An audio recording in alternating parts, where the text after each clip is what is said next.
Hello students, welcome back to our YouTube channel. आज की class में हम लोग बेसिक मैथमेटिक्स का अगला लेक्चर डिस्कस करेंगे, जिसमें हमारा डिस्कशन होगा आज की क्लास में एलिमेंट्री ट्रिग्नोमेट्री के बारे में। जो चीजें यहाँ पर फिजिक्स के लिए इंपॉर्टेंट हैं उन्हीं के बारे में बात की जाएगी। ज्यादा डेप्थ में जाकर के हम बातें नहीं करेंगे। तो सबसे पहले आओ डिस्कस करते हैं कि एंगल क्या होता है और इसकी कौन कौन सी यूनिट्स होती हैं। तो एंगल क्या होता है? Angle is a measure of rotation of A given रे अबाउट इट्स इनिशियल पॉइंट। इस बात का क्या मतलब है? सपोज ये कोई रे है, ठीक है, और इस पॉइंट को फिक्स कर दिया जाए, इस पॉइंट को फिक्स कर दिया जाए और इसको रोटेट करवाया जाए इस तरह से, इसके वर्टेक्स को फिक्स रखते हुए, इस वर्टेक्स को फिक्स रखते हुए इसको रोटेट करवाया जाए, इस तरह से रोटेट करवाया जाए। तो पहले मान लेते हैं रे इस तरह से थी, रोटेट करवाया तो अब यहां चली गई। तो पहले ऐसा था, ये रे का डायरेक्शन ऐसी थी, अब यहां पर हो गई मार्कर की डायरेक्शन में। तो क्या हुआ? इसके बीच में जो ये गैप बना, ये जो इंक्लाइंड स्पेस बना, this is inclined space is known as angle. Angle कहा जाता है इसे। तो समझ में आया एंगल क्या होता है? तो सिंपल है, एक रे को फिक्स कर, इसके वर्टेक्स को फिक्स कर दिया जाए और इसको रोटेट करवाया जाए, तो उस केस में क्या होगा, इनके बीच में जो स्पेस क्रिएट होता है उसको हम क्या कहते हैं? एंगल कहते हैं। ठीक है, बढ़िया, कोई दिक्कत नहीं। एंगल के बारे में खास बात है जो याद रखनी है आपको, वो बात यह है कि सपोज एंगल को इस तरह से मेजर किया गया हो, यहां पर बात कर लेते हैं, उधर कुछ और बातें करेंगे। मान लो एक रे ऐसी है और इसको रोटेट करा के फिर इधर की तरफ कर दिया गया कुछ इस तरह से, और एक रे ऐसी दे रखी है, ऐसी दे रखी है, और दूसरी रे को नीचे रोटेट कराया गया, कुछ इस तरह से किया गया। तो यहां पर हमारे पास रोटेशन इस तरह हुआ है, यहां पर रोटेशन जो है इस तरह से हुआ है। यहां पर ये इनिशियल रे है, इनिशियल रे है, और ये है फाइनल रे, फाइनल रे। दिस इज इनिशियल रे, इनिशियल रे, एंड दिस इज फाइनल रे, फाइनल रे। फाइनल रे को कभी कभी टर्मिनल रे भी बोला जाता है, टर्मिनल रे। ठीक है, टर्मिनल रे हो गई। अब देखो यहां पर एंगल जो मेजर किया गया है वो एंटी क्लॉकवाइज एंगल है। यहां पर एंगल जो भी मेजर किया गया है वो कैसा है? Anti clockwise, anti clockwise. और एंटी क्लॉकवाइज मेजर्ड जो एंगल होता है ये पॉजिटिव लिखा जाता है बाई साइन कन्वेंशन। और क्लॉकवाइज एंगल जो भी मेजर किया जाएगा, angle measured in clockwise direction, clockwise direction, that is negative. याद रहेगा। तो एंगल क्या होता है? एक रे को एक वर्टेक्स पर फिक्स रखते हुए उसको अगर रोटेट करवाते हैं तो जो भी इंक्लाइंड स्पेस बनता है इनिशियल और फाइनल रे के बीच में, उसी को बोला जाता है एंगल। ठीक है, एंगल के बारे में पता चल गया। एंगल को अगर एंटी क्लॉकवाइज लिखा जाएगा तो वो एक पॉजिटिव होगा, और क्लॉकवाइज अगर हम उसे मेजर करते हैं तो वो नेगेटिव होगा। ठीक है, लिमिट लगाने में आपको काम में लेना होगा ये पॉजिटिव और नेगेटिव का साइन कन्वेंशन। सबसे बात करते हैं सिस्टम ऑफ यूनिट्स क्या होती हैं इसकी।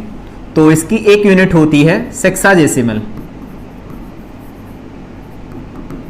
और दूसरी होती है एंगल को मेजर करने के लिए सर्कुलर सिस्टम, सर्कुलर सिस्टम। और भी होते हैं लेकिन उनके बारे में बात नहीं करेंगे, वहां ग्रेड चलता है, वो आप जब मैथ पढ़ेंगे तब वहां पर बात की जाती है। इन दोनों सिस्टम में कैसे एंगल को मेजर किया जाता है आओ जानते हैं। सबसे पहले अगर हम बात करें कि सेक्साडेसिमल सिस्टम में एंगल को कैसे मेजर किया जाता है, उसकी यूनिट क्या होती है, तो यहां पर क्या होता है, one right angle, right angle, एक राइट एंगल को क्या किया जाता है, यहां पर 90 इक्वल पार्ट्स में डिवाइड करते हैं, 90 इक्वल पार्ट्स में डिवाइड करते हैं, 90 equal parts, and each part is known as degree, known as degree, degree. तो अब समझ में आया डिग्री क्या होता है। एक राइट एंगल को 90 इक्वल पार्ट्स में डिवाइड करो और उसका हर एक जो पार्ट होगा दैट इज 1 डिग्री। ठीक है, बढ़िया। इस बात का सिंपल सा मतलब ये हुआ कि अगर हम सिंपल वे में बोलें इसे तो बोल सकते हैं one right angle, right angle is equal to 90 equal parts, हर एक पार्ट को डिग्री, तो इसे 90 डिग्री बोला जाता है। नंबर के ऊपर 0 छोटा सा लिख करके डिग्री को डिनोट किया जाता है। ठीक, यहां पर बात करें 1 degree is equal to 60 minute होता है, मिनट को इस तरह से लिखा जाता है, और 1 minute is equal to 60 second degree होता है। ये बात भी आपको पहले से पता होगी, लेकिन फिर भी रिकॉल कर लेते हैं, आपने 10th में पढ़ी होंगी।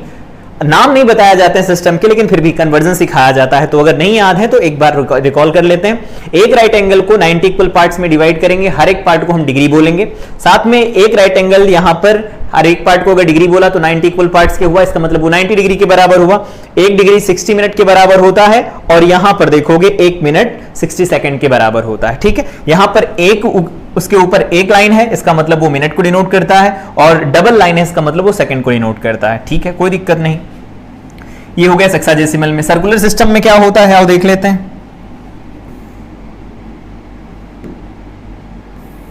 मान लेते हैं यहां कहीं कोई सर्कल बना है, इस तरह से यहां कोई सर्कल बना है। सर्कल में एक ऐसा आर्क लिया जाता है, ये आर्क लेते हैं, ध्यान से देखना, ये वाला आर्क लिया जाता है। ठीक है, ये वाला आर्क लिया जाता है, तो ये वाला आर्क लिया जाएगा, तो यहां पर भी क्या बनेगा, 1 राइट एंगल बनेगा कि नहीं बनेगा, समझ में आ रहा होगा। 1 राइट एंगल बनेगा कि नहीं बनेगा, जो आर्क मैंने मार्क किया है वो आर्क जो सेंटर पर एंगल बनाएगा वो 1 राइट एंगल होगा। तो हम यहां से बोल सकते हैं कि ये जो कंप्लीट आर्क होगा, इसको नाम दे देते हैं ए और बी। तो यहां पर आर्क ए बी कितना होगा बताओ, तो arc A B is equal to क्या लिखा जाएगा, अगर इसकी रेडियस को आर मान लेते हैं तो ये हो जाएगा 2 पाई आर। टोटल इसकी सरकमफेरेंस होगी, डिवाइड कर देते हैं किससे, 4 से, क्योंकि 4th पार्ट है, तो ये क्या आ जाएगा, पाई आर बाई 2 आ जाएगा। ये हो गई आर के बी की वैल्यू। ठीक है, अब एक फार्मूला पढ़ा होगा आप लोगों ने, angle is equal to arc upon radius, arc upon radius. ये फार्मूला तो आप जानते होंगे। आर्क की वैल्यू क्या है, तो पाई आर डिवाइडेड बाई में 2, और इन रेडियस की वैल्यू आर है, तो यहां से एंगल कितना निकल के आएगा, पाई बाई 2 निकल के आएगा। ध्यान ये रखना कि जो ये वैल्यू निकल के आती है ये रेडियन में आती है वैल्यू।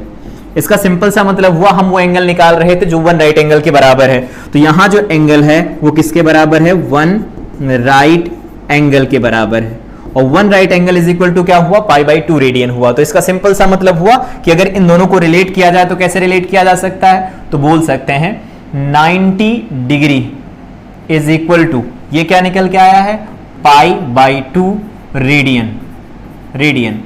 और इसको अगर सिंबॉलिक फॉर्म में लिखा जाए तो इसे लिखा जा सकता है पाई बाई 2, और यहां छोटा सा c लिखा जाता है। यहां c डिनोट करता है रेडियन को, जैसे 0 ऊपर डिनोट करता है डिग्री को, तो ये रिलेशन होता है दोनों में। ठीक, एक बात और यहां पर आपको ये सीखना पड़ेगा कि कभी डिग्री को रेडियन में बदलना पड़ सकता है आपको, या रेडियन को डिग्री में बदलना पड़ सकता है, तो वो कन्वर्जन कैसे किया जाता है आओ बात करते हैं। सबसे पहले अगर मान लीजिए डिग्री में कुछ दे रखा है, ये जितनी भी चीजें यहां लिखते जा रहे हैं नोट्स में नोट करते जाना है। डिग्री को अगर रेडियन में बदलना है, रेडियन में बदलना है, तो आपको क्या करना होगा, सिंपली पाई बाई 180 से मल्टीप्लाई करा देंगे। ठीक, और अगर रेडियन लिखा है, रेडियन लिखा है, और इसको आप सिंपली डिग्री में कन्वर्ट करना चाहते हैं, डिग्री में कन्वर्ट करना चाहते हैं, तो इसको सिंपल मल्टीप्लाई कराना होगा 180 डिवाइडेड बाई में पाई से। ठीक, ये है सिंपल तरीका। उम्मीद करते हैं कि आप इसे याद रखेंगे, आपको याद रखना ही होगा, कोई ऑप्शन नहीं है आपके पास। तो दोनों के कन्वर्जन के लिए हम इसका यूज किया करेंगे। तो ये हो गए एंगल को मेजर करने के लिए 2 सिस्टम ऑफ यूनिट। एक हो गई हेक्साडेसिमल, जिसमें हम एक राइट एंगल को 90 इक्वल पार्ट्स में डिवाइड करते हैं, हर एक पार्ट डिग्री होता है। साथ में सर्कुलर सिस्टम में क्या होता है, एक राइट एंगल यहां पर जो पर्टिकुलर एंगल फॉर्म करता है रेडियन में वो होता है पाई बाई 2, दोनों को यहां से इक्वेट करते हैं तो रिजल्ट निकल के आता है। तो यहां से अगर देखेंगे कि 1 डिग्री इज इक्वल टू, तो बन जाएगा पाई बाई 180 रेडियन बन जाएगा। तो सिंपल है, कर सकते, कोई दिक्कत नहीं है। कन्वर्जन इस तरह से किया जाएगा। एक आध कन्वर्जन करवा के दिखा देते हैं। देखो, अगर एग्जांपल की बात करें, 1-2 कन्वर्जन, कि सपोज हमें 90 तो पता ही चल गया, मान लीजिए कि 15 डिग्री चाहिए मुझे, 15 डिग्री को रेडियन में बदलना है, तो यहां पर 15 लिख देंगे। डिग्री को रेडियन में बदलना है तो मल्टीप्लाई होगा पाई बाई 180 से, तो कितना आ जाएगा, पाई 15 से इसे काट दो, 15 एक बार में चला जाएगा, 3 बचेगा, 15 2 30, तो ये हो गया पाई बाई 2, और ये आएगा किसमें, रेडियन में, तो यहाँ छोटा सा सी लगा सकते हैं। एक और एग्जांपल से समझते हैं। मान लीजिए कि आपको दे रखा है 12 डिग्री, तो इसकी यूनिट क्या आएगी, तो इसे लिखेंगे 12 × में पाई बाई 180। अब इसको अगर कैंसिल करवाएंगे तो सीधे 12 से काट दो, 12 1 12 5, तो ये हो जाएगा पाई बाई 15 रेडियन। ठीक। तो इस तरह से आप कन्वर्जन कर सकते हैं। कन्वर्जन में मुझे नहीं लगता टाइम वेस्ट करने की जरूरत है, आप पहले से करके आए हो, क्लास 10th में भी आपने पढ़ा है, सिंपल कन्वर्जन है, आप कर सकते हैं। नाम में कुछ नहीं रखा है, दोनों अलग अलग सिस्टम है, दोनों में अलग अलग एंगल को मेजर किया जाता है, दोनों में एंगल को मेजर करने के लिए रिलेशन दिया गया है। कन्वर्ट करना हो तो वहां पर जो डिब्बे में बंद है उसका यूज आप कर सकते हैं। तो ये सिंपल था बेसिक अबाउट एंगल। ठीक, आओ बात करते हैं आगे। टेक्नोमेट्रिक रेशियोज यहां पर हम लोग डिस्कस करने वाले हैं, तो टेक्नोमेट्रिक रेशियोज डिस्कस कर लेते हैं।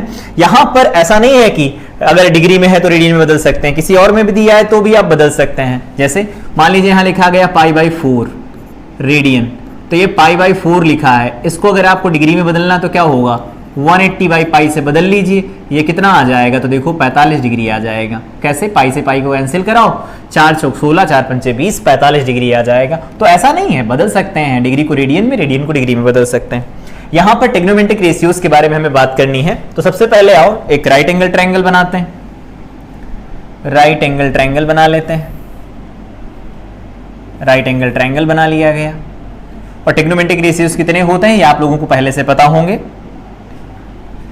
इसमें यहां पर 90 डिग्री का एंगल है, ठीक है, नाम दे देते हैं, ये ए है सपोज, ये बी है और ये सी है, ठीक है। यहां पर ये एंगल हम मार्क कर लेते हैं, suppose this angle is theta, या फिर हम इसको उसी कलर से मार्क कर देते हैं। ये एंगल हमारे पास क्या दे रखा है, थीटा दे रखा है। तो इस एंगल के बिहाफ पर कुछ चीजें लिख सकते हैं। अगर ये एंगल थीटा है तो सामने क्या होगा, परपेंडिकुलर होगा, ये हो जाएगा बेस और ये होगा हाइपोटेनस। तो इसमें टेक्नोमेट्रिक रेशियोज कैसे डिफाइन किए जाते हैं, आओ फटाफट लिख लेते हैं। सबसे पहले बात करें साइन, तो साइन की बात करें तो साइन थीटा की वैल्यू क्या होगी, तो आप लोगों ने पढ़ा होगा परपेंडिकुलर अपॉन हाइपोटेनस होता है, कोई दिक्कत नहीं। कॉस थीटा की अगर बात करें तो ये क्या होगा, तो कॉस थीटा होता है बेस अपॉन हाइपोटेनस। और अगर यहाँ टैन थीटा की बात करें तो ये होता है परपेंडिकुलर अपॉन बेस, ठीक है। ये तीन हो गए, तीन के ऐसे इनके अपोजिट होते हैं। जैसे बात करें टैन का कॉट हो गया कॉट थीटा हो जाएगा ये बेस अपॉन परपेंडिकुलर। और इसी तरह से सेक थीटा की अगर बात करें तो कॉस का उल्टा होगा तो ये हाइपोटेनस डिवाइडेड बाय में बेस हो जाएगा। और इसी तरह से हम कॉसेक थीटा की अगर बात करें तो ये हो जाएगा हाइपोटेनस अपॉन परपेंडिकुलर। उम्मीद करते हैं ये चीजें आपको पहले से पता होंगी, जस्ट यहां पर रिकॉल किया गया है और इसको आपको याद रखना है, ठीक है। ये हो गए टेक्नोमेट्रिक रेशियोज। इसमें और कौन सी बात आती है, तो इससे देख करके हम ये कंक्लूजन निकाल सकते हैं कि यहां पर जो साइन थीटा है वो लिखा जा सकता है 1/cosec ऑफ थीटा, ठीक है। यहां पर अगर बात करें साइन हो गया, उसके बाद में अगर cos थीटा की बात करें तो cos theta is equal to लिखा जा सकता है 1/sec ऑफ थीटा। और यहां पर लिख सकते हैं tan theta is equal to 1/cot of theta. ये और कुछ फार्मूले हैं जो आपको याद रखने हैं, ठीक है। ये हो गए, ये पता तो होंगे आपको पहले से। यहां से कुछ और बातें हैं जो याद रखनी है, सिंपल कुछ आइडेंटिटीज के बारे में बात करनी है। जैसे अगर बात किया जाए कि sign square theta plus cos square theta, तो आपने पढ़ा होगा ये 1 होता है, प्रूफ करने की मुझे नहीं लगता कोई नीड है। अगर इसी तरह से बात किया जाए तो आपने पढ़ा होगा 1 plus tan square theta is equal to में सेक स्क्वायर थीटा। एक पढ़ा होगा आपने 1 plus cot square theta, 1 plus cot square theta is equal to cosec square theta. ये बेसिक आइडेंटिटीज हैं जो काम करती है, जनरल है, जनरल सब जानते होंगे। इसमें किसी की भी वैल्यू निकालनी हो आगे पीछे करके जो कुछ भी करना है आप निकाल सकते हैं। यहाँ पर हम उतना डीप में जाने की जरूरत नहीं है। जैसे साइन थीटा की वैल्यू चाहिए तो 1 माइनस कॉस स्क्वायर थीटा का वो अंडर रूट ले लेंगे, प्लस माइनस लगा सकते हैं। टैन चाहिए तो एक उधर भेज दो, कॉट चाहिए तो एक उधर भेज दो, ऐसा आप खुद कर सकते हैं। यहाँ पर जो मेन बातें हैं वो आपको यहाँ से याद रखनी है कि जब कभी भी ऐसी बात की जाए, टेक्नोमेट्रिक रेशियोज की बात की जाए, उसमें जब भी कभी कोई स्टेटमेंट लिखना होता है फिजिक्स का तो हम इन टेक्नोमेट्रिक रेशियोज को इनके पूरे नाम से लिखते हैं। जैसे अगर बात करें साइन को, यहां पर लिख लेते हैं अभी के लिए साइन को तो साइन को SINE पूरा लिखा जाता है, कॉस को कोसाइन लिखा जाता है, टैन की बात करें तो टेंजेंट लिखा जाता है, ठीक है। और कॉट की बात करें तो कोटेंजेंट लिखा जाता है। ये इनके पूरे नाम होते हैं। तो जब कभी भी यूज किए जाए तो ये पूरे पूरे नाम यूज किए जाते हैं इनके, ठीक है। अगर बात किया जाए कि स्मॉल एंगल होता है, थीटा की वैल्यू अगर बहुत छोटी हो जाए, तो थीटा की वैल्यू बहुत छोटी हो जाए तो उसके इसमें क्या होगा, तो इसमें कुछ कुछ चीजें हैं जो आपको याद रखनी है। साइन थीटा थीटा के बराबर होगा, कॉस थीटा 1 के बराबर होगा, टेन थीटा थीटा के बराबर होगा, सिंपल है। अगर मान लो थीटा बहुत छोटा हुआ, तो थीटा बहुत छोटा होने के केस में क्या होगा, साइन थीटा लिखा क्या जाता है, साइन थीटा लिखा जाता है परपेंडिकुलर अपॉन हाइपोटेनस, लिखा जाता है ना।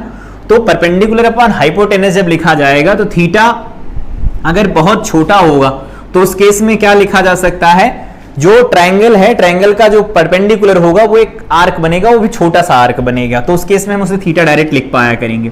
तो इसको ऐसे समझ सकते हैं आप कि साइन थीटा थीटा के बराबर होगा, इसी को और समझाते हैं आप। जब ये थीटा कम होने लगेगा तो ये हाइपोटेनस नीचे की तरफ आएगा, परपेंडिकुलर भी इसका कम होगा, बहुत बहुत बहुत कम होने लगेगा, तो उस केस में क्या होगा, ये साइन थीटा अप्रोक्सीमेट थीटा के बराबर हो जाएगा, ठीक है। इसकी सीरीज है, सीरीज को ओपन करने पर ये आता है, लेकिन उस सीरीज से जानने की जरूरत नहीं, फिजिक्स में जितना काम लगेगा उतना हम यहां बात करेंगे। तो यहां पर याद रखेंगे कि थीटा की वैल्यू अगर बहुत कम है तो साइन थीटा थीटा के बराबर होगा, कॉस थीटा 1 के बराबर, टेन थीटा थीटा के बराबर। आप कैलकुलेटर में भी यूज कर सकते हैं। जैसे मान लीजिए कि आपने साइन 5 डिग्री लिखा, ठीक है, साइन 5 डिग्री लिखिए, और या फिर आप टेन 5 डिग्री लिखिए, या फिर सिंपली आप 5 डिग्री लिखिए। 5 डिग्री लिखेंगे तो यहां पर पाई अपॉन 180 लिखना पड़ेगा, तो ये हो जाएगा पाई डिवाइडेड बाय में 3 और 5 6, इतना बन जाएगा। इसकी वैल्यू बात करें, चाहे इसकी वैल्यू बात करें, चाहे इसकी वैल्यू बात करें, इन सब की वैल्यू सेम सेम निकल के आती है। अब इनकी सबकी वैल्यू सेम सेम क्यों निकल के आएगी, यहां पर एंगल बहुत छोटा है, एंगल बहुत छोटा होगा तो साइन थीटा थीटा के बराबर हो जाएगा। दैट मींस ये वैल्यू उतनी ही निकल के आएगी जितनी यहां पर लिखी गई है। मतलब ये है कि ये लिखा गया है पाई बाई 36, तो ये पाई बाई 36 आएगा, ये भी पाई बाई 36 आएगा, और ये पाई बाई 36 है ही, तो ये वैल्यू लगभग में बराबर आ जाती है, लगभग में बराबर आ जाती है। तो जब भी कभी आप ऑप्टिक्स में कोई डेरिवेशन कर रहे हो, वहां पर थीटा को इग्नोर करना पड़ता है, साइन थीटा थीटा के बराबर, कभी वो टेन थीटा के बराबर भी हो जाता है, तो उस केस में क्या होता है, ये हम अप्रोक्सीमेशन लेकर के चलेंगे। कॉस थीटा 1 की तरफ अप्रोच करता है अगर थीटा छोटा होता है। ये टेबल से भी आप पता लगा सकते हैं कि जैसे जैसे कॉस की वैल्यू 0 की तरफ बढ़ेगी, तो कॉस 0 की वैल्यू 1 होती, तो अगर थीटा 0 की तरफ अप्रोच करता है, यहां सिंपली ये मतलब है थीटा जो कर रहा अप्रोच वो 0 की तरफ कर रहा, थीटा अगर 0 की तरफ अप्रोच करेगा तो कॉस 1 की तरफ अप्रोच करेगा कि नहीं करेगा, सिंपल है। और साइन जैसा है वैसा टेन आएगा, क्योंकि साइन को लिखा जाता है ना कॉस के टर्म में, या कह सकते हो टेन को लिखा जाता है साइन अपॉन कॉस। कॉस की वैल्यू 1 हो जाएगी तो साइन जिस पर डिपेंड करेगा उसी पर टेन डिपेंड करता है। तो ये बात और आपको याद रखनी है, इसको कैलकुलेटर में आप खुद ही चेक कर सकते हैं, सेम रिजल्ट आएगा, ठीक। यहां पर टेक्नोमेट्रिक रेशियोज के बारे में बात कर लेते हैं। वैसे टेबल आपको पहले से पता होगी, जस्ट इंफॉर्मेशन के लिए एक बार फटाफट पढ़ लेते हैं। साइन 0 0 होता है, साइन 30 डिग्री 1/2 होता है, साइन 45 डिग्री 1/√2 होता है, साइन 60 डिग्री √3/2 होता है, और साइन 90 1 होता है, ठीक है, बहुत बढ़िया। कॉस की अगर बात करें तो ये 1 होता है, फ्लिप कर दिया, उधर से इधर आ गया, ये से उठा के यहां ले आए, इसको उठा के वहां लेके चले गए, ये जहां वहीं है वो 0 हो गया, ठीक है, 0 को उधर भेज दिया। टेन क्या होता है, दोनों का डिवाइड होता, तो यहां पर 0/1 0 होगा, 1/2, और यहां पर √3/2 तो 1/√3 होगा, दोनों का 1 हो जाएगा, इनको डिवाइड करेंगे √3 आएगा, इनको डिवाइड करेंगे तो अनडिफाइंड आएगा, नॉट डिफाइंड। इतना तो याद रखना ही है। सबसे ज्यादा यूज किया जाता है, सबसे ज्यादा ट्रायंगल जो यूज होता है फिजिक्स में, वो किनारे जो बना है वो ट्रायंगल है। वो ट्रायंगल क्या बताता है, 37 डिग्री। यहां पर हम दोबारा बना देते हैं फिलहाल, यहां पर ये है 90 डिग्री, 90 डिग्री के सामने ये एंगल मान लेते हैं है 37 डिग्री। तो अगर ये 37 हुआ तो इधर ये कितना बनेगा, 53 बनेगा, क्योंकि दोनों का सम 90 होना चाहिए। यहां पर A लिखा गया है, यहां B लिखा गया है, यहां C लिखा गया है।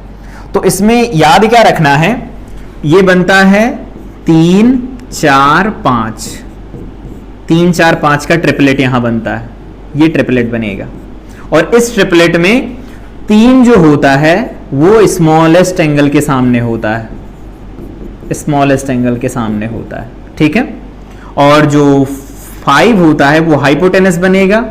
वो तो सिर्फ एक ही याद रखो कि 3 जो होता है स्मॉलेस्ट एंगल के सामने होगा, तो स्मॉलेस्ट एंगल क्या है 37 है, तो इसके सामने 3 आएगा, ठीक है। अगर इसके सामने 3 आएगा तो हाइपोटेनस को 5 होना पड़ेगा, तो ये 4 निकल के आएगा। तो यहां से कुछ वैल्यू है जो आपको पता होनी चाहिए, एक एक करके सारी बताओ। सबसे पहले हम साइन 37 की बात करें तो आप बोलेंगे साइन 37 हो जाएगा परपेंडिकुलर अपॉन हाइपोटेनस। अगर हम कॉस 37 की बात करें तो कॉस 37 की वैल्यू कितनी आएगी, तो कॉस 37 आ जाएगा 4/5। इसी तरह से अगर हम tan 37 की बात करें 37 की बात करें तो ये 3/4 आ जाएगा। इसी तरह से अगर हम साइन 53 की बात करें, कॉस 53 की बात करें, tan 53 की बात करें तो इनको सिंपली लिखा जा सकता है, क्या लिख सकते हैं, साइन 53 में क्या होगा, सामने आएगा 4 तो ये हो जाएगा 4 और यहाँ पर 5। 53 कॉस 53 की बात करें तो यहाँ पर 3 और ये 5 आ जाएगा। साइन 53 tan 53 की बात करें तो 53 में आ जाएगा 4 और बटे 5। ये वाली वैल्यूज आपको याद रखनी है। तो जब भी कभी ये 37 या 53 का ट्रायंगल बनता है तो ये वैल्यू काम में ली जाती है। जब जो सबसे छोटा एंगल होगा उसके सामने 3 होगा और बाकी जो बचेगा 53 डिग्री वाला उसको हम बोलेंगे कि वो हो जाएगा 4 और बाकी का बचा जो होता सबसे बड़ी लेंथ होती है वो हाइपोटेनस होगा, तो होगा 5। ठीक, ये याद रखना आपको। ये टेबल तो पहले से पता होगी, मुझे नहीं लगता ऐसा कुछ कि नहीं पता होगी। कुछ चीजें हैं जो बात करते हैं जो पहले से आपको पता है, लेकिन फिलहाल हम फटाफट यहां पर लिखेंगे और उसको आपको समझते जाना है, ठीक है। या चलो लिख लेते हैं, फिर लाइन बाद में बनाते रहेंगे। चलिए बताइए, सबसे पहले यहां पर हम कुछ हिंट दे देते हैं कि 90 डिग्री और 270 डिग्री पर ही क्या होगा, साइन कॉस में बदलेगा और कॉस साइन में बदलेगा, टैन कॉट में बदलेगा और कॉट टैन में बदलेगा, और सेक कॉसेक में बदलेगा, कॉसेक सेक में बदलेगा। ठीक है, इस बात का ध्यान रखना। इसके अलावा किसी पर भी ये चेंज नहीं होंगे। हाँ, माइनस प्लस तो आएगा, साइन कन्वेंशन के अकॉर्डिंग आएगा, पहले में, सेकंड में, फर्स्ट में कैसे कौन से पॉजिटिव होते हैं तो उनके बारे में बात करनी है। तो वो पहले बात कर लेते हैं फटाफट। यहां पर ये हो गए फर्स्ट क्वाड्रेंट, सेकंड हो गया, थर्ड हो गया और ये हो गया फोर्थ। ठीक है, इसमें पढ़ा होगा आप लोगों ने, यहां पर ऑल टेग्नोमेट्रिक रेशियोज जो होते हैं पॉजिटिव होते हैं, ऑल पॉजिटिव हो गए। यहां पर कौन कौन पॉजिटिव होता है, तो साइन होता है और साइन का उल्टा क्या होता है, कॉसेक। ये दोनों कैसे होते हैं, पॉजिटिव, और रिमेनिंग जो होते हैं वो निगेटिव होते हैं। यहां पर टैन थीटा होता है या टैन कह लो, कॉट कह लो, ये दोनों के दोनों यहां कैसे होते हैं, तो सिंपली यहां पर ये पॉजिटिव होते हैं, रिमेनिंग निगेटिव होते हैं। यहां पर होता है कॉस और उसका अपोजिट सेक, यहां पर ये पॉजिटिव होते हैं, बाकी रिमेनिंग निगेटिव होते हैं। इसमें भी कोई नया नहीं होगा, फटाफट आओ सुन लेते हैं कुछ बातें। अगर बात की जाए sine minus theta, cos minus theta और टैन माइनस थीटा, हम सबके बारे में बात नहीं करेंगे, जो हमारे फिजिक्स के लिए इंपॉर्टेंट है उन्हीं के बारे में बात करेंगे। ठीक है, तो बात करें sine minus of theta, minus of theta मतलब फोर्थ क्वाड्रेंट की बात करते हैं, तो साइन सिंपली बाहर माइनस फेंक देता है, तो साइन थीटा माइनस का, कॉस रख लेता है सेकंड थर्ड में, मतलब फोर्थ क्वाड्रेंट में पॉजिटिव होता है, टैन भी बाहर फेंक देता है, तो टैन माइनस का थीटा बन जाएगा, सिंपल। ठीक, बढ़िया, ये पहली टेबल बन गई।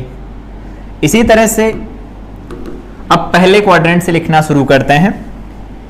Sign 90 minus theta, cos 90 minus theta, और सिंपल करें तो tan 90 minus theta, 90 minus theta. ठीक है, तो साइन 90 माइनस थीटा, तो यहां पर लिखा 90 और 270 पर साइन कॉस में बदलेगा, कॉस साइन में बदलेगा, टैन कॉट में बदलेगा, कॉट टैन में बदलेगा। ठीक है, बढ़िया है। अब बताओ 90 माइनस थीटा, तो 90 तो यहां पर आता है, इससे कम, इसका मतलब फर्स्ट क्वाड्रेंट की बात हो रही है। तो ये बात कहां की हो रही है, फर्स्ट क्वाड्रेंट की बात हो रही है। तो फर्स्ट क्वाड्रेंट में साइन पॉजिटिव, सब के सब पॉजिटिव होते हैं, तो साइन बदलेगा, साइन किस में बदलेगा, कॉस में, तो कॉस थीटा, कॉस का हो जाएगा साइन थीटा, टैन का हो जाएगा कॉट थीटा, सिंपली। अगर इसी को बात करें हम ऐसा, सेकंड क्वाड्रेंट की बात करें तो इसमें हम लिख सकते हैं sine 90 plus theta, 90 plus theta, cos 90 plus theta और कॉट हो गया tan 90 प्लस थीटा। ठीक है, इसमें बताओ तो 90 प्लस थीटा मतलब 90 को पार कर गए हम, कुछ भी जोड़ो 90 से पार कर गए मतलब सेकंड क्वाड्रेंट। सेकंड में कैसा साइन पॉजिटिव होता है, तो साइन लेकिन 90 है तो बदलेगा जरूर, तो ये बदलेगा किसमें, कॉस थीटा में बदलेगा, पॉजिटिव रहेगा। कॉस सेकंड में जाएगा तो निगेटिव हो जाएगा क्योंकि वहां पर साइन और कॉसेक पॉजिटिव होते हैं, तो माइनस होगा लेकिन कॉस बदल चुका होगा साइन थीटा में। tan की बात करें तो tan भी सेकंड क्वाड्रेंट में निगेटिव होता है तो माइनस आएगा, लेकिन 90 है तो ये बदल जाएगा कॉट थीटा में। ऐसे आप याद रख सकते हैं। सेकंड क्वाड्रेंट को लिखने का एक और तरीका है, क्या है, सेकंड को इस तरह से भी तो लिखा जा सकता है। यहां पर हम लिख सकते हैं sine 180 minus theta, cos 180 minus theta, tan 180 minus of theta. क्या बन जाएगा ये, तो इनको बताओ। अब ये 180 हैं, वहां पर 180 का कोई जिक्र नहीं किया गया, देखो यहां पर, इसका मतलब जो टेग्नोमेट्रिक रेशियो जैसा है वैसा रहेगा। तो साइन साइन रहेगा, कॉस कॉस रहेगा, थीटा थीटा और tan tan रहेगा तो tan थीटा हो गया। ठीक है, सिंपल है। अब बताओ सेकंड क्वाड्रेंट में ये पॉजिटिव होता है तो कोई दिक्कत नहीं, ये नेगेटिव होता है तो नेगेटिव लगाना पड़ेगा, ये नेगेटिव होता है तो नेगेटिव लगाना पड़ेगा। ठीक है, सेकंड की बात हो गई। थर्ड की तरफ चलो, थर्ड की तरफ चलें तो थर्ड को दो तरह से लिखा जा सकता है, समझते हैं। तो सबसे पहले साइन की बात कर लेते हैं, sine 180 plus theta, cos 180 plus theta, sine हो गया tan 180 plus theta. Third quadrant में चले गए। थर्ड में पॉजिटिव कौन होता है पहले वो बताओ, तो tan पॉजिटिव होता है, बाकी दोनों निगेटिव होते हैं। अब 180 का कोई जिक्र नहीं तो बदलेंगे तो है नहीं, चिपका दो जो भी है लिखा, sine theta cos theta tan theta. बढ़िया। थर्ड क्वाड्रेंट को लिखने का एक और तरीका है, 270 के साथ में मिला के लिख लिया जाए इसे। तो थर्ड को एक और तरीके से लिखा जा सकता है। इन्हीं का जिक्र हम क्यों कर रहे हैं, क्योंकि यही बनेंगे फंक्शंस के अंदर, ट्रिग्नोमेट्रिक फंक्शंस अगर बनेंगे फिजिक्स के अंदर कोई, तो उनमें इन्हीं का यूज होने वाला है, तो आपको इन्हीं को याद रखना है केवल, बाकी पढ़ के तो सब आप आए हैं। ठीक है, रिवीजन हो रहा सिर्फ। अगर यहां पर बात करें साइन, तो इसको लिखा जा सकता है 270 माइनस थीटा, यहां पर लिख सकते हैं कॉस 270 और माइनस थीटा, यहां पर tan 270 माइनस ऑफ थीटा। अगर बात करें ये क्या निकल के आएंगे, तो सिंपली बोलो यहां पर 270 पर बदलेंगे तो साइन बदल जाएगा कॉस में तो कॉस थीटा, और कॉस बदल जाएगा साइन में तो साइन थीटा, tan बदल जाता है कॉट में तो कॉट थीटा। अब थर्ड क्वाड्रेंट की बात है तो साइन निगेटिव होता है, कॉस निगेटिव होता है और tan पॉजिटिव होता है। ठीक, चलो आगे।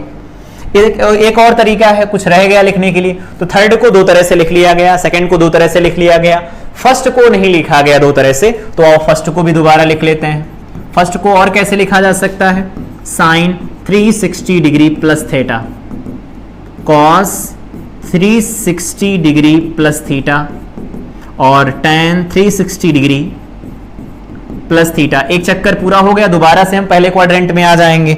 तो 360 है तो कुछ बदलेगा नहीं, साइन थीटा हो जाएगा, ये कॉस थीटा हो जाएगा, ये tan थीटा हो जाएगा, कुछ भी चेंज नहीं होगा। फर्स्ट क्वाड्रेंट में सारे पॉजिटिव होते हैं। तो यहां पर जो ये टेबल बनी है सारी, ये आपको याद रखनी है एज इट इज। कहां पर कौन कैसे बदलता है मैंने डायरेक्ट नहीं बताया, पहले यहां पर नियम बताए कि 270 या तो 90 होगा तभी एक दूसरे में चेंज होंगे, बाकी कौन किस में पॉजिटिव निगेटिव होता है उसी के बिहाफ पर हम ये सारी चीजें लिख सकते हैं और डील कर सकते हैं। उम्मीद करते हैं चीजें समझ में आई होंगी।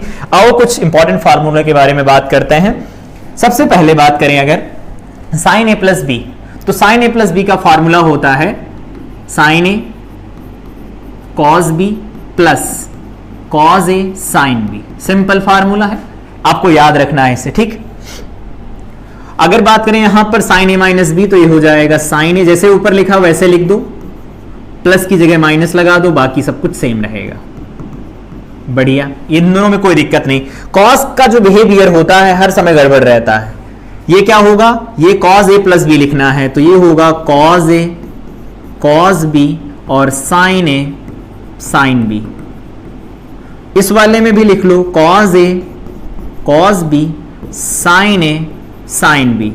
अब आपको ध्यान क्या रखना है, इसमें खास बात क्या है कि जब आप प्लस वाला साइन लिखेंगे तो यहां माइनस होगा, जब माइनस वाला लिखेंगे तो यहां प्लस होगा। ये उल्टा बिहेवियर रखता है। tan a प्लस बी की बात करें तो यहां पर tan a plus tan b, वैसे इसकी कोई नीड नहीं पड़ेगी लेकिन फिर भी आ गया तो लिख लेते हैं। tan a plus tan b upon 1 minus tan a tan b। ये आप 10th में पढ़ के आए हैं, रिवीजन हो रहा है, कोई दिक्कत नहीं। tan a माइनस b क्या होगा? tan a minus tan b divided by 1 plus tan a tan b। ठीक है। साइन 2a का फार्मूला क्या होता है? अब ये बेसिक फार्मूले जो आपको बहुत ज्यादा काम में आने वाले हैं। इसमें अगर बात करें तो ज्यादातर हम साइन कॉस और ए टैन के फार्मूले काम में लेते हैं। a plus B, A minus B, दोनों के दोनों ये ज्यादातर काम में लिए जाते हैं। वैसे इनका यूज हम ज्यादा नहीं करेंगे। साइन 2a की बात करें अगर तो साइन 2a का फार्मूला होता है 2 sine a cos A. Angle आधा आधा हो गया, यहां 2a था तो आधा और आधा हो गया। अगर इसका खोला जाए तो इसका आधा हो जाएगा, उसका आधा खोलोगे उसका आधा हो जाएगा। नहीं आया समझ में? समझाते हैं। अगर बात करें साइन ए लिखा सिर्फ और इसको हाफ एंगल में तोड़ना है तो सिंपल होगा। क्या होगा? यहां पर लिखेंगे 2 साइन और यहां पर लिखेंगे कॉस। यहां पर देखो 2a था तो a हो गया, यहां a है तो यहां a/2 हो जाएगा, यहां a/2 हो जाएगा। अब समझ में आया? तो आधा है तो आधा हो जाएगा और आधा है तो उसका आधा हो जाएगा, सिंपल। इसका एक और फार्मूला होता है 2 tan a upon 1 plus tan square है। ये हो गया, एक दूसरा फार्मूला है। ठीक है, इनको मास्टर फार्मूला बोला जाता है मैथ की टर्म में। कॉस की बात करें तो कॉस के ढेरों फार्मूले हैं। क्या? एक एक से लिखना शुरू करते हैं। 2 cos square theta minus 1 minus 2 sine square theta is equal to में cos square theta minus sine square theta. ये सारे फार्मूले। एक और फार्मूला होता है 1 minus tan square theta upon 1 plus tan square theta. ये हैं कॉस के फार्मूले। इतने सारे फार्मूले होते हैं कॉस के। ठीक है। अगर बात करें यहां पर tan 2a की तो tan 2a का फार्मूला होता है 2 tan a upon 1 minus tan square A. Confuse नहीं होना है, यहां पर प्लस है यहां पर माइनस, बाकी सब कुछ सेम है। तो ये फार्मूले आपको पता होने चाहिए। आए कहां से है तो यहां पर आओ और a is equal to B रख दो तो सिंपल ये फार्मूले निकल के आ जाएंगे आपके पास। यहां पर a रखो, यहां a रखो, यहां a रखो, यहां a रखो तो ये बन जाएगा sine a cos A, sine A cos A. तो 2 twice of sine A into cos A, simple वही लिखा है यहां। ठीक, आगे बात कर लेते हैं कुछ फार्मूलों की। Sine C plus sine D के फार्मूले हैं, इनको कैसे याद रखना है तो देखो sine C plus sine D में लिखा जाता है 2 sine C plus D by 2 into में cos C minus D by 2। ये फार्मूला होता है। ठीक, इसकी बात करें तो twice of cos C plus D by 2 into में sine C minus D by 2। ठीक है। कॉस की बात करें तो कॉस में दोनों कॉस ही रहते हैं, साइन वाइन का कुछ लफड़ा नहीं है। Cos C minus D by 2। इस फार्मूले को याद रखना, ये थोड़ा गड़बड़ करता है। इसका फार्मूला होता है 2 sine A plus B C plus D divided by में 2 इंटू में sine C minus D by 2। उल्टा होता है D minus C by 2, D minus C by 2। ये उल्टा फार्मूला खुलता है, इस बात का ध्यान रखना। यहां पर सी माइनस डी है, यहां पर डी माइनस सी बाई 2, या फिर माइनस कॉमन ले लो तो यहां माइनस आ जाएगा, सी माइनस डी लिख सकते हो। ठीक, ये फार्मूला हो गया। यहां पर कुछ और फार्मूले लिखे, इनको और फटाफट लिख लेते हैं। 2 sine A cos B, sign A plus B और प्लस साइन ए माइनस बी, कोई दिक्कत नहीं। अगर इसकी बात करें तो यहां पर sign A plus B minus sign A minus B. अगर बात करें कॉस की तो कॉस का भी सिंपल सा फंडा है, cos A plus B plus cos A minus B. इसकी बात करें तो इसे लिखा जाता है cos A minus B minus cos A plus B, cos A plus B. Simply ये वाले फार्मूले यहां काम करते हैं। अब इनके बाद आओ इनका यूज कहां किया जाता है वो देखते हैं। यूज जैसे मान लीजिए कि आपको निकालना है, जितने भी फार्मूले इधर लिखे हैं इधर देखो, चाहे ये फार्मूलों की बात करें, चाहे इन फार्मूलों की, चाहे यहां पर इन टर्म की बात करें, चाहे टेक्नोमेट्रिक रेशियोज की बात करें, इन सब का यूज कैसे किया जा सकता है आओ देखते हैं। जैसे आपसे कहा गया कि आप यहां पर साइन 75 डिग्री की वैल्यू बताइए, तो नहीं पता कितनी होती है साइन 75 की वैल्यू, तो इसको ऐसे लिखा जा सकता है, जो हम जानते हैं उसमें तोड़ लो, 45 और प्लस 30 लिख सकते हैं। अब ये देखो साइन ए प्लस बी लिखा गया है। साइन ए प्लस बी का फार्मूला क्या होता है? तो फार्मूला लिखा है साइन ए प्लस बी का, ये देखो इधर, sign A cos B plus cos A sine B. लिख दो sign A cos B plus cos A sine B. बोलो साइन 45 1/√2 और कॉस 30 की वैल्यू क्या होती है? तो पता होगा आपको √3/2 और प्लस कॉस 45 1/√2 इंटू में साइन 30 1/2। तो सिंपली यहां से देखो निकल के आ रहा है √3 + 1 डिवाइडेड बाय में 2√2 आया। इसी तरह से कहा जाए कि ऐसी वैल्यू बताओ, जैसे मान लो कहा गया कि cos 15 की वैल्यू बताओ, तो cos 15 क्या होगा? तो सिंपली लिख दो cos 45 - 30, इससे निकाल सकते हैं। क्या होगा? cos a - b लगाओ, तो cos में cos ही रहता है, तो cos 45 cos 30 और माइनस है तो यहां प्लस लगाया जाता है, sin 45 sin 30। चलो बोलो साइन 45 cos 45 1/√2 साइन 30 cos 30 की वैल्यू √3/2 प्लस 1/√2 आ जाएगा, इनटू में क्या होगा 1/2। देखो ये भी आया √3 + 1/2 √2 आया। तो चाहे इस 75 की वैल्यू की बात की जाए चाहे 15 की, दोनों का सम देखो कितना आ रहा है, 90 आ रहा है कि नहीं आ रहा? तो cos की वैल्यू और sin की वैल्यू दोनों एक जैसी होंगी। ठीक, सिंपल। तो यूज कैसे किया जाता है वो पता चला। कोसाइन रूल और साइन रूल कहां यूज किए जाते हैं? आपको जब इक्विलिब्रियम पढ़ाया जाएगा किसी बॉडी का, तो उसमें लामीज थ्योरम पढ़ाई जाएगी, तो वहां पर आप इसे यूज कर सकते हैं। कोसाइन रूल का यूज आप लेंथ अगर दे रखी है, कोई पर्टिकुलर एंगल है, तो उस पर्टिकुलर एंगल के साथ रिलेट करके जो भी अननोन लेंथ है किसी ट्रायंगल की, वो निकाल सकते हैं आप। कोई साइड दे रखी है, कोई ना दे रखी हो। तो यहां पर आओ फार्मूले देखते हैं। मान लो ये ट्रायंगल है, ये ट्रायंगल बनाया गया है। इस ट्रायंगल की खास बात यह है कि यहां पर A लिखा गया है, यहां B लिखा गया है, ये C वर्टेक्स हो गए इसके। A के सामने जो ये BC है, इसकी लेंथ स्मॉल a है, स्मॉल a है, ठीक है। और B के सामने जो यहां लेंथ है वो B है, C के सामने जो लेंथ है C है। ये एंगल A होगा, ये B है तो एंगल B होगा, और ये एंगल C होगा। तो सबसे पहले अगर बात करें हम साइन रूल की, साइन रूल कि कैसे काम करता है, तो साइन रूल क्या कहता है?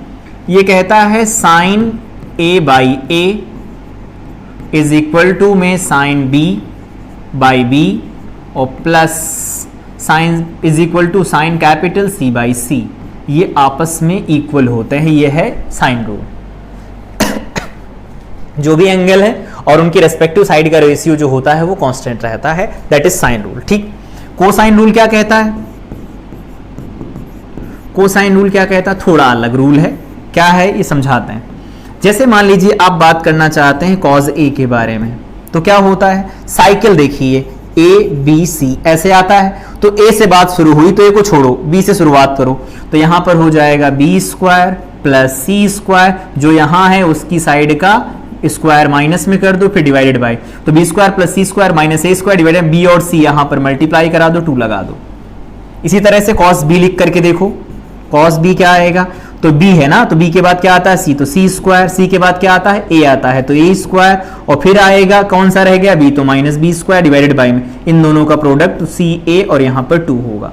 इसी तरह से अगर cos C की बात की जाए तो सिंपली क्या लिखा जा सकता है? C के बाद क्या आता है? A, तो A² + B² - C² divided by में 2AB बन जाएगा।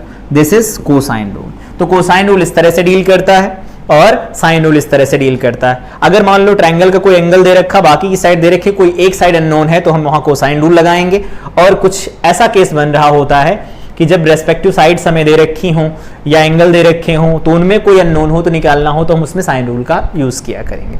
तो ये बेसिक ट्रिग्नोमेट्री थी जो मैंने आपको समझाई।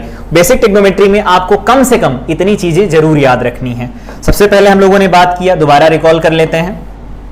यहां पर हम लोगों ने अभी बात किया कोसाइन रूल क्या होता है, फिर उसके बाद हमने बात किया कुछ ट्रिग्नोमेट्रिक फार्मूलों के बारे में। ये ट्रिग्नोमेट्रिक फार्मूले आपको बहुत हेल्प करने वाले हैं आगे फिजिक्स में। यहां पर ये ट्रायंगल है, वो ट्रायंगल जो बना है 3 4 5 वाला, वो आपको खास करके याद रखना है। यहां पर बात किया गया ट्रिग्नोमेट्रिक रेशियोज क्या होते हैं, बेसिक आइडेंटिटीज क्या होती हैं, ट्रिग्नोमेट्रिक आइडेंटिटीज वो यहां लिखी गई हैं। इसी तरह से अगर बात करें तो यहाँ पर एंगल के बारे में बात किया गया, दो अलग अलग यूनिट में उसे कैसे मेजर किया जा सकता है वो भी बताया, और एक का दूसरे में कन्वर्जन भी सिखा दिया कि डिग्री को रेडियन में बदलना, पाई बाई 180 से मल्टीप्लाई कराओ, रेडियन को डिग्री में बदलना 180 बाई पाई से मल्टीप्लाई कराओ। ये कन्वर्जन यूज किए जाएंगे, दोनों के दोनों सिस्टम ऑफ यूनिट्स हमने बता दी एंगल की। ठीक है, उम्मीद करते हैं कि ये सारी चीजें आपको बेहतर तरीके से समझ आई होंगी।